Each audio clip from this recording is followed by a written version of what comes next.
Hello friends, welcome to Fisha's kitchen. So white சுண்டல் பிரியாணி எப்படி பண்ணுறதுன்னு பார்த்துடலாமா? அதுக்கு கொஞ்சமாக நெய், கொஞ்சமாக எண்ணெய் விட்டு பட்டை, கிராம்பு, ஏலக்காய் இது பொரிஞ்சதுக்கப்புறமா ஒரு 3 மீடியம் சைஸ்ட் வெங்காயம் நீலவாக்கில் கட் பண்ணது, ஒரு பச்சை மிளகாய், கருவேப்பிலை அது நல்லா வதங்கினதுக்கப்புறமா ஒரு ஸ்பூன் இஞ்சி பூண்டு பேஸ்ட், அதோட பச்சை வாசனை போனதுக்கப்புறமா கொஞ்சமாக மல்லித்தலை, புதினா அதையும் சேர்த்துட்டு அதையும் லைட்டாக மிக்ஸ் பண்ணிவிட்டு ஒரு தக்காளி சேர்த்துடலாம்.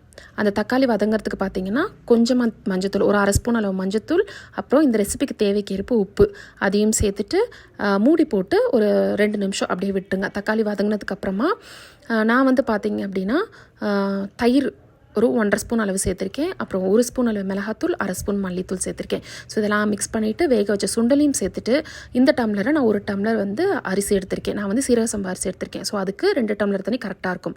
அது கொதிச்சதுக்கப்புறமா அரிசியை சேர்த்துட்டு மூடி போட்டு 2லேருந்து 3 விசில் விட்டு எடுத்திங்கன்னா சூப்பரான ஒயிட் சுண்டல் பிரியாணி ரெடி ஆயிடும். ஸோ கண்டிப்பாக ட்ரை பண்ணி பார்த்துட்டு எப்படி இருக்குன்னு சொல்லுங்கள். தேங்க்யூ, பாய்.